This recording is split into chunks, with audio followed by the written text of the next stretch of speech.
আলাইকুম রহমতুল্লাহ।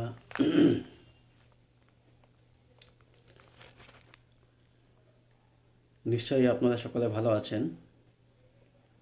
আমাকেও আল্লাহ ভালো রেখেছেন, আলহামদুলিল্লাহ। আজকে আমি হেডেক অ্যান্ড মাইগ্রেন মানে ক্রনিক মাথা ব্যথা, বহুদিন থেকে যে সমস্ত ছেলেরা বা মেয়েরা বা পুরুষ মহিলারা বিভিন্ন সময় বিভিন্ন দিনে নানাভাবে মাথা ব্যথায় ভুগছেন। মাথা ব্যথা এমন একটি সমস্যা, যে সমস্যায়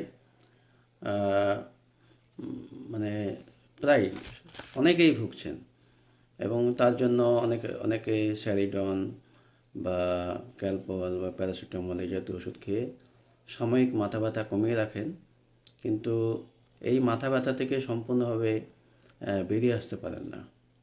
আজকে আমি এই সমস্ত লোকেদের জন্যই বা এই সমস্ত রোগীদের জন্য একটি ছোট্ট লাইভে আসছি, যাতে প্রত্যেকে এই ক্রনিক হেডেক বা মাথা ব্যথা বা মাইগ্রেনের সমস্যা প্রকৃতপক্ষে কেন হয়, তার কারণ এবং সেখান থেকে মুক্তি কীভাবে সম্ভব সেই সম্পর্কে সংক্ষিপ্ত আকারে তথ্যসহ আলোচনা করব ইনশাল্লাহ।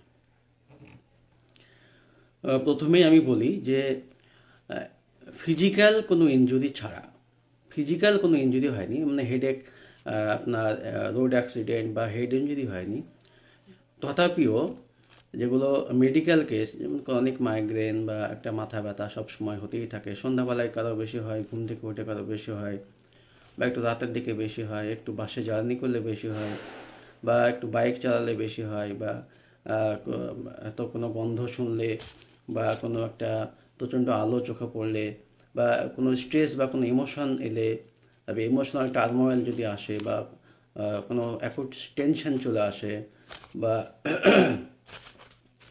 বা অনেক ক্ষেত্রে হয় আপনার প্রচণ্ড গ্যাস হলে মাথা ব্যথা হয়, অনেক সময় আপনার লাইফে কোনো স্ট্রেস এলে বা কাজের চাপ এলে বা যে কোনো ধরনের স্ট্রেস হতে পারে, লাইফের স্ট্রেস এলে আপনার অনেক সময় কোনো এয়ার ফ্রেশনার বা ডিওডোরেন্ট বা এই জাতীয় কোনো জিনিস ব্যবহার করলে মাথা ব্যথা অনেকের হয়। সেই মাথা ব্যথাটা কোথাও হয়তো কোনো পার্টিতে গেল, কোনো বিয়েতে গেল, বা কোথাও কোনো বাড়িতে বেড়াতে গেল, সেক্ষেত্রেও কিন্তু মাথা ব্যথা হয়। মানে এই জাতীয় মাথা ব্যথা এখন কম বেশি প্রায় প্রত্যেকেই ভুগছে। তো এই সমস্যাটা অ্যাকচুয়ালি দুভাবে হয়ে থাকে। এক হচ্ছে দুভাগে ভাগ করা যেতে পারে, এক হচ্ছে সাইনোসাইটিস, ক্রনিক সাইনোসাইটিস, আর দুই হচ্ছে মাইগ্রেন। ক্রনিক সাইনোসাইটিস আর হচ্ছে মাইগ্রেন প্রায় ইন্টার রিলেটেড। মাইগ্রেনে যেটা হয়, ট্রাইজেমিনাল নার্ভ, যেটা আমাদের ফেসাল নার্ভের যে ডিভিশনটা আছে, সেই ডিভিশনটা যেটা এই দিক দিয়ে ভাগ হয়ে আছে, আপনার অপথ্যালমিক ডিভিশন আছে, ম্যাক্সিলারি ডিভিশন আছে, ম্যান্ডিবুলার ডিভিশন আছে। এইগুলোতে এই সমস্ত ট্রাইজেমিনাল নার্ভে যদি আপনার ক্রনিক ইনফ্লামেশন যদি হয়ে থাকে, সেক্ষেত্রে আপনার একটা স্ট্রেস বা যে সমস্ত কারণগুলো বললাম সেগুলো যদি আমার লাইফে আসে, তাহলে সেক্ষেত্রে মাথা ব্যথা শুরু হয়ে যায়। দপ করে যন্ত্রণা হয়, সেটা একদিকে হতে পারে, দুই দিকেও হতে পারে, এবং এই মাথা ব্যথা এতই যন্ত্রণা হয় যে অনেক সময় প্যারাসিটামল খেয়েও কাজ হয় না। সেক্ষেত্রে স্যারিডন বা কোনো হয়তো বিটা ব্লকার বা কোনো এই জাতীয় কোনো ওষুধ খেয়ে বা ঘুমের ওষুধ খেয়ে, তখন সেক্ষেত্রে অনেক ক্ষেত্রে ঠান্ডা হয়। আর দ্বিতীয় হচ্ছে ক্রনিক সাইনোসাইটিস, যেক্ষেত্রে আমাদের যে সাইনাস আছে, ম্যাক্সিলারি সাইনাস বা তারপরে ফ্রন্টাল সাইনাস, এথময়েড সাইনাস, এই সমস্ত সাইনাসগুলোতে যে 6টা চেম্বার আছে, এগুলোতে ইনার ওয়ালে একটা ক্রনিক ইনফেকশন থাকে, স্ট্রেপ্টোকক্কাস ব্যাকটেরিয়া। সেই স্ট্রেপ্টোকক্কাস ব্যাকটেরিয়া যদি ক্রনিক্যালি আমার ইনার ওয়াল অফ সাইনাসে যদি ইনফেকশন করে, সেক্ষেত্রে আপনার একটা এক্সুডেশন তৈরি হয় এবং ভাব তৈরি হয়, এবং একটু মানে এই জাতীয় ট্রিগার ফ্যাক্টর এলেই সঙ্গে সঙ্গে মাথা ব্যথা শুরু হয়ে যায়।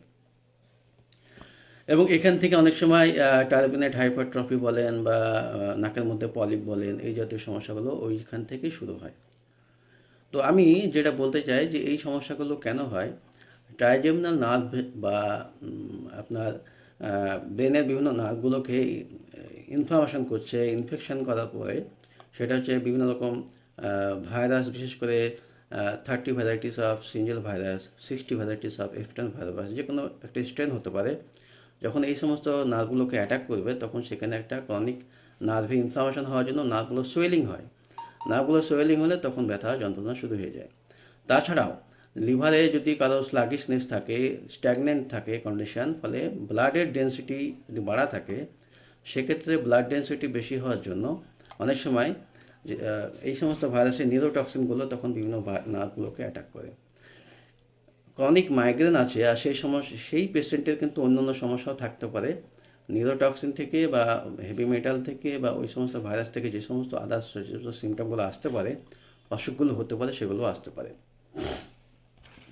তো এখানে আমি ক্রনিক হেডেক বা মাইগ্রেনের যে সমস্যাটা বললাম, তার কারণ হচ্ছে যে কোনো ধরনের স্ট্রেন অফ সিঙ্গেল ভাইরাস বা যে কোনো ধরনের strain of extender virus with or without streptococcus bacteria যদি থাকে, ক্রনিক একটা ইনফেকশন থেকে ইনফ্লামেশন তৈরি করে, লোকাল একটা সোয়েলিং এবং পেন যন্ত্রণা সবসময় হবে।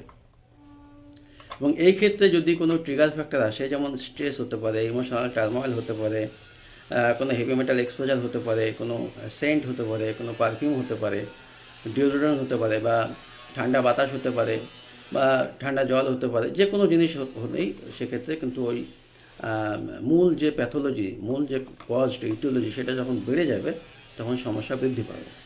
তো আমি এই জায়গা থেকে কীভাবে মুক্তি পাবো? এই জায়গা থেকে এটা কিন্তু এখন সমাজে প্রায় ম্যাক্সিমাম লোকে কিন্তু ভুগছে। তো এখান থেকে আমি কীভাবে মুক্তি পাবো? এখান থেকে মুক্তি পাওয়ার জন্য প্রথম কাজ হবে ওই সমস্ত ট্রিগার ফ্যাক্টরগুলো যতটা সম্ভব অ্যাভয়েড করা। পাশাপাশি হেভি মেটাল যেহেতু অ্যাজ এ ট্রিগার ফ্যাক্টর হিসেবে কাজ করে ওই সমস্ত ভাইরাসের জন্য, ব্যাকটেরিয়ার জন্য, তাহলে হেভি মেটাল ডিটক্সিফিকেশনের জন্য যা যা প্রয়োজন সেগুলো করতে হবে। দ্বিতীয়ত হচ্ছে ওই সমস্ত ভাইরাসগুলোকে নষ্ট করতে হবে যতটা সম্ভব। আমি 100% ভাইরাসগুলোকে সম্পূর্ণভাবে মুক্ত করতে পারবো না, কিন্তু যতটা সম্ভব ওকে সাপ্রেস করব এবং পাশাপাশি যতটা সম্ভব বের করার চেষ্টা করব। তো এর জন্য আমি কতগুলো জিনিস, মানে বিশেষ করে ওষুধ তো আছেই। আপনার যদি ক্রনিক সাইনোসাইটিস ইনফেকশন মনে হয় যে অ্যাকুট কন্ডিশনে চলে এসেছে, সেক্ষেত্রে অ্যান্টিবায়োটিক অ্যাড করতে হবে। যদি প্রচণ্ড ব্যথা হয় সেক্ষেত্রে আপনার এনএসআইডি অ্যাড করতে হতে পারে। কিন্তু ক্রনিক্যালি যে সমস্যাটা হচ্ছে সেখান থেকে বের হওয়ার জন্য আপনাকে কতগুলো খাবারের নিয়ম মানতে হবে। বিশেষ করে যে সমস্ত খাবারগুলো এই ভাইরাস বা জীবাণুগুলোকে বৃদ্ধি করতে সহায়তা করে বা তাদের পুষ্টি যোগান দেয়, তার মধ্যে প্রথম হচ্ছে ডিম, দ্বিতীয় হচ্ছে দুধের জিনিস, আর তৃতীয় হচ্ছে গমের জিনিস। এই তিনটে জিনিস মোটামুটি অ্যাভয়েড করলে অনেকটা মাথা ব্যথার প্রকোপ থেকে নিজেকে রক্ষা করা যাবে। দ্বিতীয়ত হচ্ছে আমি যে কাজটা এবছর হাতে নেওয়ার চেষ্টা করেছিলাম কিন্তু সম্ভব হলো না, সেটা হচ্ছে জোয়ান গাছের জুস। জোয়ান গাছের জুস মানে এর মধ্যে এত মেডিকেল গুণ রয়েছে, মানুষ জানলে অবাক হয়ে যাবে। তো এই জোয়ান গাছ আমাদের চাষ করতে হবে বাড়িতে, বাড়ির ছাদে, টবে বা জমিতে অর্গানিক ওয়েতে চাষ করতে হবে, যাতে এই জুসটা আমরা যদি দৈনিক সকালে খেতে পারি, শুধু মাথা ব্যথা বলে নয়, অন্য অন্য বহু সমস্যা থেকে মুক্তি পাওয়া যাবে। তো এটা একটা রেমেডি হতে পারে, মানে আমি শুধু খাবারের নিয়মগুলো বলছি। দ্বিতীয় হচ্ছে অশ্বগন্ধা। অশ্বগন্ধা কী করবে? অশ্বগন্ধা বেসিক্যালি আপনার স্ট্রেসটাকে কমে রাখবে, ব্লাডে এপিনেফ্রিন লেভেলটা কমিয়ে রাখবে এবং আমার যে হরমোনটা, গ্ল্যান্ডটা মানে কী বলে দুর্বল হয়ে পড়েছে অ্যাড্রিনাল গ্ল্যান্ডটা, সেই গ্ল্যান্ডটাকে অনেকটা রেস্টোর করতে সহায়তা করবে। 3 নম্বর হচ্ছে আপনার ক্যাটস ক্ল। ক্যাটস ক্ল হচ্ছে পোটেন্ট অ্যান্টিভাইরাল এবং পোটেন্ট অ্যান্টিব্যাকটেরিয়াল। যে সমস্ত ব্যাকটেরিয়া বা ভাইরাসগুলো ওখানে এফেক্ট করছে সেগুলোকেও নষ্ট করবে, কিল করবে। আচ্ছা, 4 নম্বর হচ্ছে ভিটামিন B12, ফলিক অ্যাসিড, যেগুলো আপনার যে সমস্ত নার্ভি ইনফ্লামেশন হচ্ছে সেগুলোকেও মানে হিলিং করতে সহায়তা করবে। ম্যাগনেসিয়াম গ্লাইসিনেট, যেটা আপনার ওখানকার লোকাল নার্ভগুলোকে সুদ করবে, কামিং করবে, পাশাপাশি যে ভেসেলগুলো আছে সেগুলো ডাইলেট করবে। এটা হলো 1 নম্বর। 4 নম্বর। 5 নম্বর যেটা হচ্ছে সেটা হচ্ছে কারকিউমিন, মানে যেটা হচ্ছে আপনার হলুদের গুঁড়ো বা হলুদের পাউডার বা হলুদের ক্যাপসুল, ট্যাবলেটও পাওয়া যায়, সেগুলো খেলে অনেক ক্ষেত্রে কাজ করে, যেহেতু এটা অ্যান্টিব্যাকটেরিয়াল হিসেবে কাজ করে, অ্যান্টিভাইরাল হিসেবে কাজ করে। আর হেভি মেটাল ডিটক্সিফিকেশনের জন্য সবচেয়ে ভালো যেটা কাজ করে সেটা হচ্ছে স্পাইরুলিনা ক্যাপসুলটা। মোটামুটি 500 mg ক্যাপসুল 6টা করে পার ডে খেতে হবে, সেক্ষেত্রে অনেকটা মাথা ব্যথা কমানো যায়। আর হচ্ছে ভিটামিন সি এবং জিঙ্ক। আপনার ভিটামিন সি, জিঙ্ক প্রায় পার ডে প্রায় 2 গ্রাম করে খেতে হবে। জিঙ্কটা প্রায় 100 mg। এটা খেলে আপনার মোটামুটি শক থেরাপি করার পরে যদি নিয়মিত কেউ খেতে পারে, তার 1 মাস বা 1.5 মাস খেলে মাথা ব্যথার যন্ত্রণা সম্পূর্ণভাবে চলে যাবে। আর আরেকটা সবচেয়ে ভাইটাল, সেটা হচ্ছে যে খাবারটা, সেটা হচ্ছে যে ব্লুবেরি ফল। ব্লুবেরি ফলটা কাজ হচ্ছে লিভার থেকে, ব্লাড থেকে এবং অন্যান্য জায়গায় যে সমস্ত নিউরোটক্সিন জমে আছে, যেগুলো আপনার হেভি মেটাল এবং বিভিন্ন ভাইরাসের বাই প্রোডাক্ট থেকে তৈরি হয় কম্পাউন্ড ফর্মে, সেগুলোকে বের করতে সহায়তা করে। ফলে নার্ভগুলো যে সোয়েলিং হয়ে আছে, নার্ভগুলোকে যন্ত্রণা মানে সবসময় একটা ক্রনিক ইনফ্লামেশন হচ্ছে, সেটা অনেকটা কমানো সম্ভব ব্লুবেরি ফল খেয়ে। তো ব্লুবেরি ফলটা আমরা কিনতে পাবো অ্যামাজনে বা ফ্লিপকার্টে, সেটা আমরা খাবো। তো এই কটা খাবার যদি আমরা মেনে চলি, অনেক ক্ষেত্রে মাথা ব্যথা থেকে মুক্তি পাওয়া সম্ভব। এবং যদি অ্যাকুট কন্ডিশন থাকে, সেক্ষেত্রে আমাদের যেটা করতে হবে সেটা হচ্ছে যে আমাদের কিছু অ্যান্টিবায়োটিক বা কিছু প্যারাসিটামল, এনএসআইডি ওষুধ খেয়ে আমাদের অ্যাকুট কন্ডিশনটা রিকভার করার পরে ক্রনিক কন্ডিশন যাতে সাস্টেন না করে, যাতে ক্রনিক্যালি না থাকে, তার জন্য আমাকে এই সমস্ত খাবারের মধ্যে দিয়ে 1.5 মাস 2 মাস যদি চলি, তাহলে আমার সেই মাথা ব্যথা থেকে সম্পূর্ণভাবে মুক্তি পাবো ইনশাল্লাহ। তো আমি সংক্ষিপ্ত আকারে ফিজিক্যাল ইনজুরি নেই এমন মাথা ব্যথা, যেমন ক্রনিক সাইনোসাইটিস, তারপরে হচ্ছে মানে হেডেক এবং মাইগ্রেন, এখান থেকে এর প্রকৃত কারণ এবং এর সমাধানের জন্য সমাধান পাওয়ার জন্য ডায়েট সেটা আমি বললাম।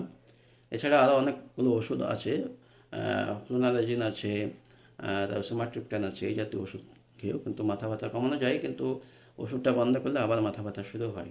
সেই জন্য যাতে একদমই না হয়, সম্পূর্ণভাবে মুক্তি পাওয়া যায়, তার জন্য এই কিছু খাবারের নিয়ম 1.5-2 মাস মানতে হবে, যাতে মানুষ এই মাথা ব্যথার যন্ত্রণা থেকে মুক্তি পায়।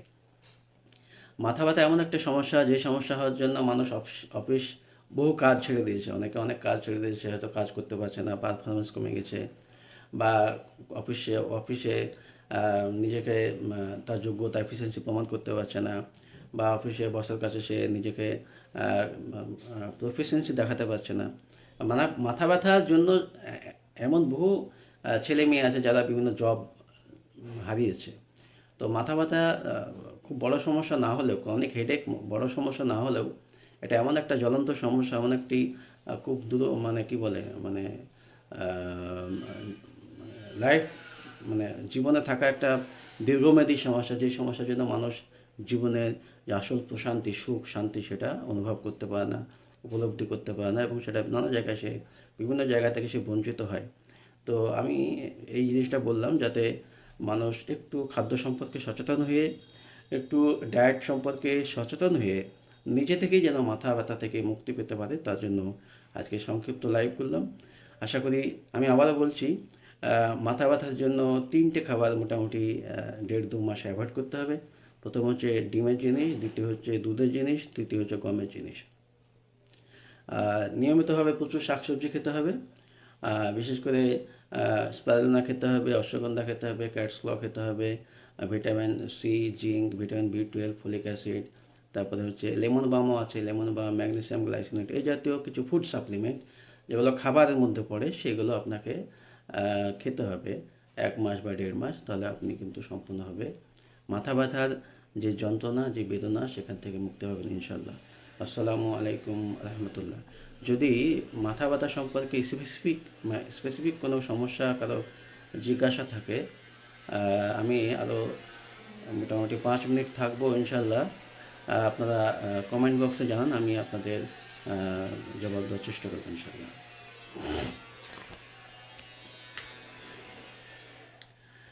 দক্ষিণ দিনাজপুর থেকে অনেকে দেখছেন, আনসার ভাই দেখছেন, লালবাগ থেকে রফিক ভাই দেখছেন।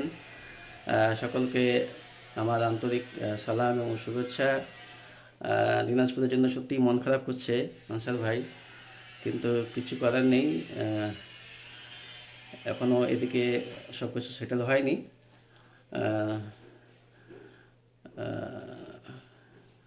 আর কি আছে, এদিকে আছে বৈদ্য ভাই, হাফিজ আহমেদ দিনাজপুর, জহিরুদ্দিন আহমেদ দিনাজপুর, খালেজা খাতুন পুলিন্দা, আসগার আলী রানাঘাট, আনোয়ার ইসলাম বুনিয়াদপুর, লাভ চৌধুরী,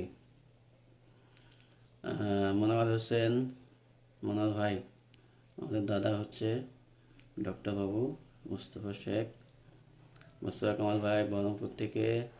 আপনার প্রেরণাতে যাওয়ার ইচ্ছা আছে ইনশাল্লাহ, যদি সুযোগ থাকে ইনশাল্লাহ যাব। আব্দুল সবুর ভাই, মুতুজা রহমান, রিঙ্কু রাহিল ভাবতা থেকে, আতাউর রহমান দিনাজপুর থেকে। জায়দ হোসেন, আসসালামু আলাইকুম। ওয়ালাইকুম সালাম ভাই।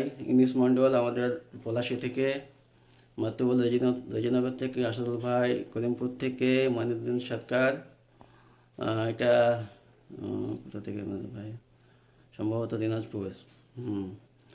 যাই হোক, কারো কোনো প্রশ্ন নেই, আলহামদুলিল্লাহ, সকলেই ভালো থাকুন। সাকিব কামরুজ্জামান ভাই কি বলছেন? সালাম। ডিপ্রেশন মেডিসিন উইথড্র এফেক্টে কি করা যায়? যা হয় মনে হয় ওষুধ ছেড়ে হচ্ছে। ভাই আমি এর আগে এই বিষয়ে আমি একটা ফিডব্যাক দিয়েছিলাম দুটো পেশেন্টে। দিনাজপুর হসপিটালে, আমার যে হসপিটালে ছিলাম সেখানে একটা সিভিক ভলেন্টিয়ার ছিলেন সাজিদুল ইসলাম বলে। সে দীর্ঘ প্রায় 4-5 বছর থেকে অ্যান্টিসাইকোটিক এবং ডিপ্রেশনের ওষুধ খেত। ওষুধ না খেলেই তার মাথা ঘুরতো, ঘুম আসতো না, মুখ ধরপড় করতো। সে এখন কোনো ওষুধ ছাড়াই ভালো আছে।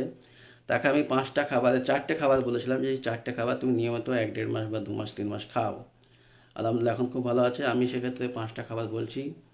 ডিপ্রেশনের জন্য অ্যাকচুয়াল কারণ হচ্ছে মানে অনেকগুলো ফ্যাক্টর আছে, কিন্তু রুট কজ হচ্ছে আমাদের ব্রেনের যে নার্ভগুলো আছে, নিউরনগুলো আছে, সেগুলোতে যদি হেভি মেটাল ডিপোজিশন থাকে, বিশেষ করে মার্কারি, সেক্ষেত্রে কিন্তু এই সমস্যাগুলো হবে। এবং সাইনাপস থেকে অ্যাসিটাইল কোলিন বা সেরোটোনিন, এই যে তো নিউরো ট্রান্সমিটারগুলো ডিপ্লিট হওয়ার জন্য বা সেগুলো কমে যাওয়ার জন্য রিপ্লেস হয়ে যায়, মার্কারি সেগুলো রিপ্লেস করে দেয়। ফলে কী হয়, সেক্ষেত্রে প্রপার কন্ডাকশান অফ নার্ভ বা নার্ভের যে প্রপার কোঅর্ডিনেশন সেটা না থাকার জন্য অনেক সময় ডিপ্রেশন হয়। অনেক সময় কি সবসময়তেই হয়, 100% গ্যারান্টি। তো এক্ষেত্রে আপনার এই মার্কারি ব্রেন থেকে বের করার জন্য যা যা খাবার প্রয়োজন, ওষুধ আপনি অ্যাকুট ম্যানেজমেন্ট করতে পারবেন অবশ্যই, ক্রনিক ম্যানেজমেন্টও হবে, কিন্তু ওষুধের উপর থাকতে হবে। কিন্তু ওষুধ ছাড়া আপনি চলতে গেলে আপনাকে প্রথম 2 মাস 3 মাস কিছু ডায়েটারি মডিফিকেশান এবং তার সঙ্গে সঙ্গে কিছু খাবার অ্যাড করতে হবে, যাতে ব্রেন থেকে যখন এই মার্কারিগুলো একটা বের হয়ে যাবে, তখন দেখবেন তার অ্যাক্টিভিটি যখন কমে যাবে, তখন আপনার সব কিছু ওষুধ ছাড়াই নর্মাল লাইফ লিড করতে পারবেন। এক্ষেত্রে আপনার সবচেয়ে উত্তম খাবার হলো স্পাইরুলিনা, 2 হচ্ছে ব্লুবেরি, 3 নম্বর হচ্ছে বার্লি গ্রাস, 4 নম্বর হচ্ছে আটলান্টিক ডাস্ট, 5 নম্বর হচ্ছে আপনার সিলান্ত্র। 5টা খাবার বলে দিলাম। আচ্ছা, আনোয়ার হক আমাদের দিনাজপুর থেকে, খুব সালাম ভাই। ওয়ালাইকুম সালাম রহমতুল্লাহ। আসাদুল হাসানাপাড়া, করিমপুর, ওয়ালাইকুম সালাম। তাহের আব্বু, থ্যাংক ইউ।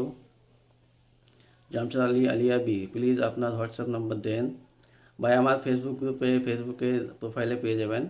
আসসালামু আলাইকুম সাদাত ভাই। স্যার ধনেপাতার জুস কীভাবে বানাবো একটু যদি বলেন।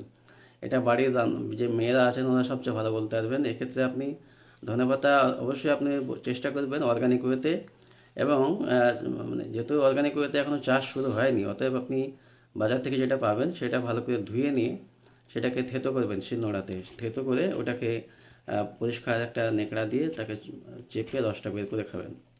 ডেলি মোটামুটি ½ কাপ থেকে 1 কাপ যদি কেউ খেতে পারেন। ধনেপাতার জুস, এর মধ্যে মার্কিপ্রল থাকে, যেটা এসএইচ গ্রুপ আছে, সেই এসএইচ গ্রুপ ব্লাডের যে কোনো জায়গা বা লিম্ফের মধ্যে যে সমস্ত জায়গা মানে মার্কারি আছে সেগুলোকে রিপ্লেস করে দেয়, এবং হেভি মেটাল ডিটক্সিফিকেশনের ক্ষেত্রে একটা গুরুত্বপূর্ণ খাবার। আচ্ছা, কামরুজ্জামান ভাই, জি ধন্যবাদ। আসসালামু আলাইকুম রহমতুল্লাহ। মাজাদুল শেখ, ভালো থাকবেন। হ্যাঁ, ভালো থাকার ক্ষমতা আমাদের হাতে নেই, আল্লাহ রাখবেন, যাকে যেমন সে সেরকম থাকবে। তবুও জিশান আলী মণ্ডল, আব্দুল ওয়াহিদ শেখ, জি ভাই বুঝতে পারলাম না জিশান ভাই। তো যাক, আলহামদুলিল্লাহ, সকলেই দেখছেন, ভালো লাগছে। বহুদিন থেকে প্রায় ট্রান্সফারের জন্য একটা দুশ্চিন্তা ছিলাম, এবং নিজের কাজকর্ম এখনও গুছাতে পারিনি। তবু আপনাদের সাথে বহুদিন লাইভে আসেনি বলে আজকে ছোট্ট একটা বিষয় নিয়ে এসেছি, যেটা একটা আমাদের সমাজে একটা বড় সমস্যা, ক্রনিক হেডেক, মাইগ্রেন যন্ত্রণা, যেটা প্রায় প্রত্যেকেই ভোগে, এবং প্রায় বাড়িতে মানে সেফে তাকে আপনার থাকেই, স্যারিডন ট্যাবলেট, ক্যালপল ট্যাবলেট থাকে, অনেকেই খায়। এবং স্যারিডন ট্যাবলেটের মধ্যে যে ক্যাফেইন থাকে সেটা কিন্তু আরও ভয়ানক। জাজাকাল্লাহ খায়ের, আল্লাহ আপনার মঙ্গল করুক। যাক, আজকে এরপরে আরও বিষয় আসবে। আপনাদের ইউটিউব চ্যানেলে আমি বলবো সকলকে সাবস্ক্রাইব করতে, আমাদের হলিস্টিক হেলথ অ্যান্ড কিওরে। ইনশাল্লাহ এবার খুব শীঘ্রই ঘন ঘন আমাদের ভিডিওগুলো আসবে। বিভিন্ন স্বাস্থ্য বিষয়ে মানুষ একটু সচেতন হলে বিভিন্ন স্বাস্থ্য সমস্যা থেকে নিজেকেই সেফ রাখতে পারে। এবং ছোটোখাটো বিষয় যেগুলো আমরা নিজেরাই একটু সচেতন হয়ে নিজের বাড়ির ছেলে মেয়েদের, পরিবারের এবং নিজের মানে একটু সুরক্ষা দিতে পারি। তাই আমাদের স্বাস্থ্য এমন একটা বিষয়, যে বিষয়টা অপরিহার্য প্রত্যেকটা জীবনে, প্রত্যেকের লাইফে অপরিহার্য। তাই এই বিষয় সম্পর্কে প্রত্যেকের সঠিক জ্ঞান থাকা, সঠিক নলেজ থাকা প্রয়োজন, যাতে মানুষ নিজের স্বাস্থ্য সম্পর্কেও একটু না হলেও একটু হলেও যেন থাকে, মানে সজাগ থাকে, দেহকে সুস্থ রাখতে পারে।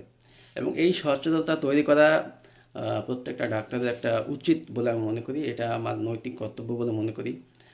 অনেকে অনেক কিছু ভাবতে পারে, কিন্তু আমি আমার বিবেক থেকে আমি এটা করতে চাইছি, এই জন্য যে এর জন্য প্রতিদান আল্লাহ দেবেন। কারণ আমার যে জ্ঞানটা আল্লাহ দিয়েছেন সেটা যেন মানুষের মধ্যে শেয়ার করতে পারি, এবং মানুষ যেন সেই জ্ঞানের নিরিখে, জ্ঞানের সহায়তায় যেন নিজের পরিবারকে সুস্থ রাখতে পারে। আবদুল্লাহিল কাফি, ওয়ালাইকুম সালাম রহমতুল্লাহ। আসুন, আমি আমি পরিচয় করে দিই। আমার দিনাজপুরে অনেক ভাই আছেন, এখানে আসেন। আমাদের মাস্টার আব্দুল রায়হান, আবু রায়হান বিশ্বাস, ইনি একজন স্কুলের হেড টিচার। আপনি মাথা ব্যথা সম্পর্কে দু একটা কথা বলেন। মাথা ব্যথা সমাজে কেমন আছে? মাথায় যন্ত্রণা অধিকাংশ মহিলারাই মাথায় যন্ত্রণাই বলে। অধিকাংশ মহিলাদের, বিশেষ করে মাসিকের সময় বেশি বলে। কেন বলে? আপনার বাড়িতে মাথা ব্যথা কারো আছে? মাঝে মাঝে মাথা যন্ত্রণা। আচ্ছা, তো মাথা ব্যথা সম্পর্কে আজকে আলোচনা হলো। অনেককেই, রফিক ভাই দেখছেন বাদুড়িয়া থেকে, আলহামদুলিল্লাহ। রফিক ভাইয়ের সাথে কথা আছে, অনেক কথা বলতে হবে। আর আমাদের কাফি ভাই নিউট্রিশন নিয়ে কাজ করবেন ইনশাল্লাহ, এদের সাথে কথা হয়েছে। তো মাথা ব্যথা সম্পর্কে কিছু আলোচনা বললাম। এই যে আমি স্বাস্থ্য সম্পর্কে মানুষকে ছোটো ছোটো বিষয়ে আলোচনা করছি, বক্তব্য দিচ্ছি, তাতে মানুষের উপকার হচ্ছে। অবশ্যই অবশ্যই এটা কি করা উচিত বলে মনে হয় আপনার? অবশ্যই করা উচিত, এবং এতে মানুষের উপকার হচ্ছে। অনেকে আলোচনা করছে যে এরকম কনসাল্ট যে আমরা পাই না, এবং খুব ভালো কনসাল্ট আমরা পাই অনেকে। আপনি তো জানেন যে আমি মানে কোন দিকে পড়াশোনা করি, বা এই যে আমার সামনে একটা বই আছে, মোটা বই আমরা সামনে দেখাচ্ছি, এই যে একটা মোটা বই। তো আমি তথ্যগুলো দিচ্ছি, এই বইগুলো কিন্তু সচরাচর সব জায়গায় পাবেন না, এবং এই তথ্যগুলো ঘেটে ঘেটে আপনাদের দিচ্ছি। বহু তথ্য আছে এমন, যে তথ্যগুলো হয়তো মেডিকেল সায়েন্সে এখনও ইনক্লুড হয়নি, যেগুলো ভবিষ্যতে হবে। অনেক তথ্য এমন আছে যেগুলো ভুল, এবং হাদিস কোরআনের মূল তথ্য থেকে আমি যেটা পেয়েছি মেডিকেল সায়েন্সকে যাচাই করে, মেডিকেল সায়েন্সে কিছু ভুল আছে, যেগুলো আমি চেষ্টা করছি আস্তে আস্তে সংশোধন করা। এবং আর একটা আমি সুসংবাদ দিই আপনাদের জন্য, সেটা হচ্ছে বহরমপুরে একটা আমরা মানে যে সমস্ত পেশেন্টরা, আমরা যেমন একটু বিভিন্ন কাজে মানে ক্লান্ত হয়ে গিয়ে বা বোরিং হয়ে গিয়ে একটা কোথাও রিফ্রেশমেন্টের জন্য হয়তো বেড়াতে গেলাম, কোথাও দার্জিলিং গেলাম, দীঘা গেলাম, বা সাউথ ইন্ডিয়া গেলাম, বা ফ্যামিলি নিয়ে কোথাও বেড়াতে গেলাম, এই যে একটা রিফ্রেশমেন্টের মানে আমাদের প্রয়োজন হচ্ছে, এটা আমরা ঠিক অন্যভাবে নিয়ে আসতে চাইছি। সেটা হচ্ছে যে ঠিক ইনোভেটিভ টাইপের, ইউনিক টাইপের। যে আমরা কেউ ধরুন ওবেসিটিতে ভুগছে, কেউ হয়তো ঘাড়ে পিঠে ব্যথা যন্ত্রণায় ভুগছে, কেউ হয়তো সুগারে ভুগছে, কেউ থাইরয়েডে ভুগছে, কেউ হয়তো বিভিন্ন নার্ভের যন্ত্রণায় ভুগছে, কেউ হয়তো ক্রনিক হেডেকে ভুগছে, বা কেউ হয়তো সোরিয়াসিস, এক্সিমা বা স্কিনের বিভিন্ন সমস্যায় ভুগছে। মানে অ্যানি টাইপ অফ ক্রনিক ইলনেসে ভুগছে, এবং সেখান থেকে সে বেরোতে পারছে না। এমন পেশেন্টের জন্য আমি যে ডায়েট চার্টগুলো আমি করেছি আর কি, 28 দিনের আছে, 9 দিনের আছে, 90 দিনের আছে, সেই ডায়েট চার্টে ওনাদের আমি রেখে দেবো ওই আমার অবজারভেশনে, সেখানে থাকবেন, এবং ওখানে ওনাকে ঠিক আমি ডে বাই ডে প্রতিদিন ফলো করে রাখবো। প্রত্যেকটা পেশেন্টের জন্য কেস কন্ট্রোল স্টাডি হবে, সেটা আমরা বিভিন্ন জার্নালে প্রকাশ করব। এবং আমরা যেভাবে চিকিৎসা করছি, আলহামদুলিল্লাহ মডার্ন মেডিসিনকে হলিস্টিক কেয়ার করে, modern medicine with holistic care, সেক্ষেত্রে মানে মাইন্ড বডি সোল তিনটেতে চিকিৎসা হবে উইথ ইসলামিক প্রিন্সিপাল। তাতে পেশেন্টের এফিকেসিটা 10 to 100%, প্রায় 100%। তো এক্ষেত্রে আমরা চেষ্টা করছি এই চিকিৎসাটাকে একটা স্টেবল জায়গায়, একটা একটা বিল্ডিংয়ের নিচে, একটা সুন্দর পরিবেশের নিচে মানুষকে আয়ত্তে রেখে, অবজারভেশনে রেখে আমরা করতে চাইছি। সেখানে আমরা মানুষকে পুরো পরিবার এবং পৃথিবীর জগৎ থেকে বিচ্ছিন্ন করে, মোবাইলে যোগাযোগ বিচ্ছিন্ন করে, একদম সম্পূর্ণভাবে মেন্টাল, মানে সোল, বডি এবং হচ্ছে মানে স্পিরিট, তিনটে হিলিং করা হবে এবং টোটাল হিলিং হওয়ার পরে তাকে ছুটে দেওয়া হবে। এবং তার প্রত্যেকটা পেশেন্টের উপরে আমরা কেস কন্ট্রোল স্টাডি করব, সেগুলো বিভিন্ন জার্নালে আমরা প্রকাশ করব। এবং আমরা এটা আমরা 4-5 জন ডাক্তার মিলে করতে চাচ্ছি আলহামদুলিল্লাহ। তো এটা এটা কেমন হবে রায়হান ভাই? এটা তো দারুণ কনসেপ্ট, দারুণ হবে।